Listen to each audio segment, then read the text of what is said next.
Wow, that was a pretty fun demo. I can't wait to play the full game.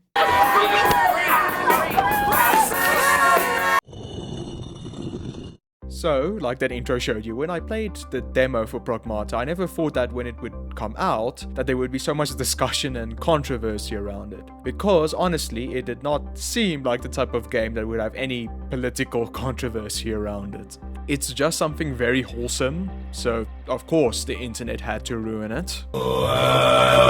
That being said, this video will not be talking about the internet discourse around it. There are a lot of videos about that already from YouTubers that are much more popular than me and much more informed about it than me. I'm not avoiding the internet discourse because I'm particularly apolitical. It's just that I'm going to judge the game off of its own merit rather than everything surrounding it. That, and I think the discourse around it is pretty dumb. Some minor spoilers ahead, but nothing that will lessen the experience of this game in any shape, way, or form. Cuteness. Cuteness is the quality of being appealing, attractive, or charming, often in a delicate, youthful, or endearing way. It is characterized by the specific features such as large eyes, round bodies, and small size that trigger nurturing behavior, known scientifically as baby schema or Kinderschema. It is also Capcom's latest game mechanic and genius marketing strategy. This is I am DI03367, a state-of-the-art pragmatic... Look, how about we call you Diana? She is the main selling point of Pragmata. She is robot, or more specifically, a really advanced android, or in this game, her brand of android is called Pragmata. Title card! And this is Hugh. You will be playing as him during the game. Very early into the game, after a series of unfortunate events, Diana manages to save Hugh's life. These series of events take place on the moon, in a corporate facility that is experimenting with a new revolutionary material called lunar filament. Afterwards, Diana and Hugh work together to stay alive from all the other evil robots created in the facility that are trying to kill them, and work on building a communication with Earth to let them know what's going on. Cool, now that we have the controversy and boring synopsis out of the way, we can actually get into the fun part of this review. First of all, I'm so happy that a big name developer like Capcom actually created a new IP and it managed to be successful. To be fair, despite Pragmata being a new IP, it very much feels like other games made by Capcom.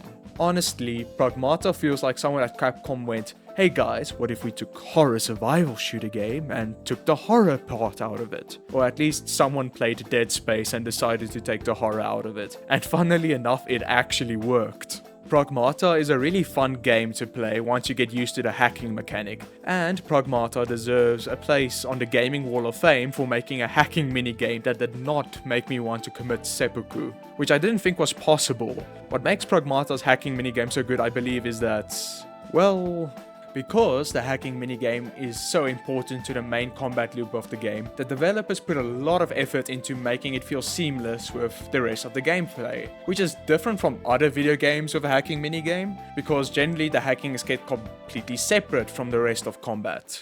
Look, Project Red, I'm not saying you should completely copy Capcom's minigame, I just want you to take some inspiration from it for your next Cyberpunk game. The gameplay loop for Pragmata is pretty simple. You can't actually do any damage to any of the enemies until you hack them and they open up. It turns into a regular survival shooter once they open up.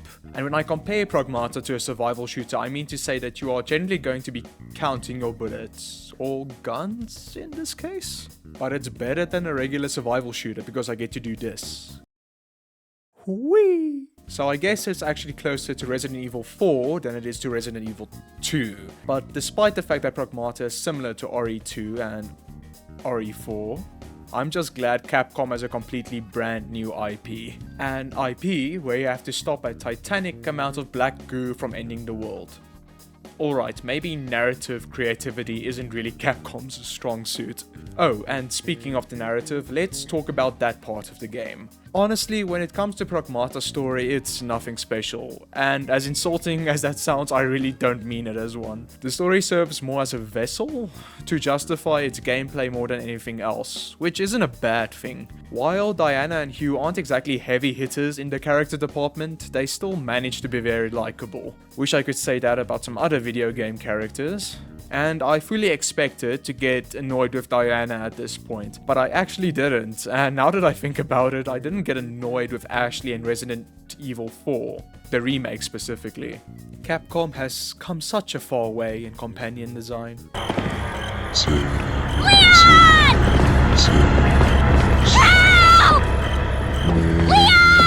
But despite Hugh and Diana being nothing special, I did still manage to get attached to them, and there was one part in the story that did make me very emotional. If you play the game, you know exactly which part I'm talking about, but let's keep it a secret just between you and me. We don't want to spoil the fun for anyone else. Even before you start, that was a preemptive shh. So, that being said, Pragmata's story is pretty basic, as far as video game narratives go, but that isn't a dig against it. To prove my point, I'd like to use a very poor metaphor. Pragmata is very much like a very high quality cheeseburger. Pragmata as a concept is nothing breathtakingly new. For example, it is a dad simulator, a game where you take care of a child while going on an adventure. Something that we have seen a lot of times before with games like God of War and The Last of Us. But despite everything in Pragmata being very basic, from gameplay to narrative, everything is done extremely well, like a cheeseburger with very high quality ingredients that is well put together. With chips that are crispy on the outside and soft on the inside, and the cheese on a patty is melted, and it has a good helping of sauce, but the buns aren't soggy. Damn, I just made myself hungry. But anyway, my point is that you won't regret spending money and time on Pragmata. Also, making the collectibles in the game something that you can watch Diana play with is absolutely genius, and is the best way to make people actually collect your collectibles.